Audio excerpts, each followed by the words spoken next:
वो लोग अपने ही फॉलोवर को उनके प्रोडक्ट दिखा रहे हैं और वो अपने फॉलोवर को दिखा रहे हैं और वहां से कन्वर्जन लाके दे रहे हैं। तो ये भी कोई गलत चीज नहीं है। इन्फ्लुएंसर अगर चार्ज कर रहा है तो वो भी कोई गलत चीज नहीं है। एंड ऑफ द डे हर किसी को घर चलाना है, तो अगर आपके पास पैसा है तो आप भी कर सकते हो, जिसमें कोई बुराई नहीं है। महंगा परफ्यूम सस्ता कैसे बनाया जाए, आज की वीडियो का हमारा टाइटल यही है, महंगा परफ्यूम सस्ता कैसे बनाया जाए। और ये जो मार्केट के अंदर भसंड मचा हुआ है, काफी ब्रांड हर रोजमर्रा आप देखोगे तो 10 से ज्यादा ब्रांड नवी आ ही रही है मार्केट के अंदर। तो वो क्या हो रहा है, तो आज उसके बारे में कुछ छोटी मोटी चर्चा करेंगे। तो हेलो दोस्तों, this is Rizwan and you are watching perfume talk. महंगा परफ्यूम सस्ता कैसे बनाया जाए। आपने किसी 25-30 हजार का परफ्यूम ले लिया, अब उसको आप 500-1000 रुपए में बेच रहे हो, तो ये 25,000 का परफ्यूम 500 रुपए में बना कैसे। तो वही रिपीटली मैं आपको समझाऊंगा कि अलग अलग सेक्टर होते हैं, वो सेक्टर पूरा चेन सिस्टम में काम करता है और वो जो एक सर्कल घूम के आता है उसके बाद एक और एक सर्कल घूमता है, जिसके वजह से वो महंगा परफ्यूम, क्लोन, ड्यूप या सब कुछ बनता है। दोस्तों, मार्केट में एक और बार मैं बोलना चाहता हूं कि कभी परफ्यूम बिकता ही नहीं है, मार्केट में बिकता है स्टोरी, कहानी। सिर्फ मार्केट में कहानी ही बिकती है। आपको कहानी बनाना है, उसके बाद ही आप परफ्यूम बेच पाओगे। सो दोस्तों, एक महंगा परफ्यूम बनता कैसा है। महंगा परफ्यूम बनता है एक नीश और डिजाइनर ब्रांड के द्वारा, एक न्यू क्रिएशन, एक स्क्रैच से बनाया हुआ परफ्यूम। यानी कि जो आर्ट बना हो, जो एक आर्टिस्ट ने इजाद किया हो, वो परफ्यूम एक पूरा डिजाइनर ब्रांड बनाती है। तो आर्टिस्ट पहले डिजाइन बनाता है, फिर वो दूसरे सेक्टर में जाता है, दूसरा सेक्टर वाला एरोमा केमिकल इंजीनियर वो उसका फॉर्मुलेशन करता है और बल्क में ऑयल बनाता है। देन वो थर्ड सेक्शन के अंदर जाता है, जो कि वो होती है ब्रांड। तो ब्रांड के पास वो ऑयल जाता है, देन वो ऑयल को लेके वो एक बल्क प्रोडक्शन करते हैं। तो ये एक चेन बनता है। मैंने काफी वीडियो के अंदर बताया कि 3 अलग अलग सेक्टर होते हैं, एक आर्टिस्ट का सेक्टर, एक एरोमा केमिकल इंजीनियर का सेक्टर और एक ब्रांड वाला सेक्टर, जो हम लोग को बनना है और हम लोग हैं। आर्टिस्ट क्रिएशन बनाया, एरोमा केमिकल इंजीनियर उसका फॉर्मूला बनाया, बल्क प्रोडक्शन करा, और ब्रांड वो बल्क प्रोडक्शन वाले ऑयल को लेके ब्लेंड करती है। देन ये एक सर्कल घूम के आया। इसके बाद जो ब्रांड का बनाया गया प्रोडक्ट मार्केट में जाएगा, वो मार्केट से प्रोडक्ट आएगा और उसके बाद वो प्रोडक्ट के ऊपर वापस से GCMS होगा और वापस से उसका एक फॉर्मूला निकाला जाएगा। देन उसका एक बल्क प्रोडक्शन करके वो मार्केट में बेचा जाएगा। अब मार्केट में आजकल क्या हो रहा है, क्लोन नाम से काफी लोग इरिटेट हो गए कि भाई क्लोन 70 to 80% सिमिलर होता है। तो ये भी कर सकते हैं, लोगों ने ये भी किया है कि क्लोन वर्ड को हटा के कुछ दूसरा वर्ड का इस्तेमाल किया, आइडेंटिकल, इंस्पायर्ड, वो सारी चीजों का इस्तेमाल किया। बट ये इन शॉर्ट स्टोरी ही है। सस्ता परफ्यूम बनाने के लिए, महंगे परफ्यूम का क्लोन करने के लिए आपको सिर्फ ऑयल ही लेना है। जितनी अच्छे ग्रेड का ऑयल लोगे उतना नियरेस्ट जाएगा वो। और जो डिजाइनर ब्रांड बनाती है, डिजाइनर ब्रांड अपने फॉर्मूलाज को लेती है और कुछ, जैसे LV की बात की जाए तो कुछ पेटेंटेड इंग्रेडिएंट का इस्तेमाल करते हैं। तो वो तो कभी भी सस्ते क्लोन मार्केट या फिर महंगी क्लोन कंपनी भी कॉपी नहीं कर पाती, क्योंकि कुछ इंग्रेडिएंट होते हैं वो पेटेंटेड होते हैं। सो इसके हिसाब से हार्डली 70 to 18% क्लोन आप कर पाओगे, उसके अलावा कुछ नहीं कर पाओगे। अब ये भी एक स्टोरी है कि मार्केट में आए, महंगे परफ्यूम को सस्ता बोल के बेचा, क्योंकि मार्केटिंग पे इतना स्पेंड करने के लिए पैसा नहीं है, तो महंगा परफ्यूम को सस्ता बोल के हम लोग बेच रहे हैं। उसके अलावा भी जो भी आजकल मार्केट में नवी ब्रांड आ रही है, वो किसी ना किसी का इंस्पायर लेके ही बना रही है।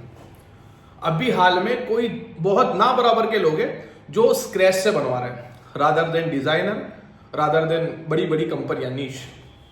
अजमल ने हाल ही में उनका चैप्टर 1, 2, 3, 4, 5 सीरीज निकाला है। वो किसी बड़े परफ्यूमर को लेके उन्होंने क्रिएशन बनाया, बट वो भी कुछ हद तक अपने क्लोन ऑयल पर ही काम कर रहे थे।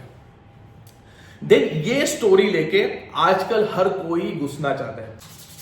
तो वही स्टोरी चलती है फेसबुक, इंस्टाग्राम या फिर कोई भी सोशल मीडिया, कि कोई एक बंदा महंगा परफ्यूम लेके आता है और उसको बोलता है कि इसका क्लोन बना दो। देन वो अलग अलग ड्रॉपर में से निकाल करके क्लोन बनाने का ट्राई करते हैं। देन वो जो हमने प्रोसेस बताई कि जिससे इंस्पायर्ड ऑयल बनता है, वो इंस्पायर्ड ऑयल को लेके वो क्लोन बना देते हैं। तो ये स्टोरी सबने कैप्चर कर ली और आजकल हर कोई ये स्टोरी को लेके चलना चाहता है और एंटी बैरियर को क्रॉस करने के लिए स्टोरी भी काम करेगी कुछ हद तक। लेकिन अब ये लेवल पर मार्केट पहुंच चुका है कि यहां पर अब वो स्टोरी मेरे ख्याल में आगे नहीं चलने वाली। अगर आपको कुछ बनाना है, आपको कुछ क्रिएट करना है, तो प्रॉपर तरीके से उसका प्रेजेंटेशन देना पड़ेगा, जिसके ऊपर मोटा मोटा खर्चा होता है। देखो, ब्रांड बनाना, प्रोडक्शन बनाना सिर्फ यहीं तक नहीं है, उसके बाद आ जाता है मार्केटिंग करना। और मार्केटिंग का मतलब 500 की नोटों को जला के उससे चाय बना के पीना, ऐसा एक्सपेंस करना पड़ता है मार्केटिंग के लिए। सो मार्केटिंग काफी जरूरी है। और आजकल क्या हो रहा है कि जो जो मोटा पैसा लेके आ रहा है वो सट से चला दे रहे हैं। अभी जैसे हमने पेरिस बेल को देखा, रिफ को देखा, नुसूक को देखा और काफी ब्रांड्स को देखा जो धड़ल्ले से बढ़ने लग गई। अब उसमें उन लोग क्या करते हैं, वो भी क्लोन परफ्यूम्स का ही इस्तेमाल कर रहे हैं। अभी हाल ही में हमने जैसे रिफ्स की बात की जाए, मोमेंटो की, मोमेंटो आपको अरेबियन टोन का लगेगा, और बहुत सारे ले लो, आप कई भी ले लो, आपको किसी ना किसी से इंस्पायर्ड मिल ही जाएंगे। तो वो भी इंस्पायर्ड प्रोडक्ट का इस्तेमाल कर रही है, एक बल्क में प्रोडक्शन करिए, लेकिन वो प्रेजेंटेशन पे काम कर रहे हैं, मोटे प्रेजेंटेशन पे काम कर रहे हैं। ऑयल के साथ साथ, परफ्यूम की क्वालिटी के साथ साथ उसके पैकेजिंग के ऊपर भी ध्यान दे रहे हैं, देन वो मार्केटिंग करा रहा है। अब एक चीज मैंने काफी देखी, रेडिट वगैरह पे चलता है कि इन्फ्लुएंसर मार्केटिंग को वो बहुत खिलाफ जाते हैं कि इन्फ्लुएंसर मार्केटिंग। अब ये इन्फ्लुएंसर मार्केटिंग होता क्या है? इन्फ्लुएंसर मार्केटिंग मतलब एक कोई भी बंदा ले लो, अभी हाल में काफी इन्फ्लुएंसर है जिनके पास उनके खुद के फॉलोवर होते हैं, जो उनको रोज देखते हैं, उनकी रील्स को देखते हैं, उनके कंटेंट को देखते हैं, और उनका टारगेटेड कंटेंट होता है परफ्यूमरी के ऊपर। ये लोगों का क्राउड खुद का होता है और ये लोग अपने क्राउड को लेके चलते हैं, और इनका एक टारगेटेड कंटेंट होता है जो कि परफ्यूमरी होती है। अब ब्रांड क्या करती है, ये लोगों को हायर करती है, ये लोगों को चार्ज देती है, और वो अपने क्राउड को, अपने फॉलोवर को इनके प्रोडक्ट बताते हैं, देन वहां से कन्वर्जन आता है। तो जो नेगेटिव जाता है, अभी हाल में काफी नेगेटिव जाता है कि ब्रांड, यार ये फालतू की हाइप बनाई जा रही है, ये जबरदस्ती का क्रिएट किया जा रहा है ड्रामा, ये लोग बार बार एक ब्रांड को लेके जा रहे हैं। तो भाई वो करना कोई गलत नहीं है, वो आपके घर पे आके तो प्रोडक्ट दिखा नहीं रहे, वो लोग क्या कर रहे हैं, वो लोग अपने ही फॉलोवर को उनके प्रोडक्ट दिखा रहे हैं, और वो अपने फॉलोवर को दिखा रहे हैं और वहां से कन्वर्जन लाके दे रहे हैं। तो ये भी कोई गलत चीज नहीं है। इन्फ्लुएंसर अगर चार्ज कर रहा है तो वो भी कोई गलत चीज नहीं है। एंड ऑफ द डे हर किसी को घर चलाना है, तो वो भी कोई गलत नहीं है।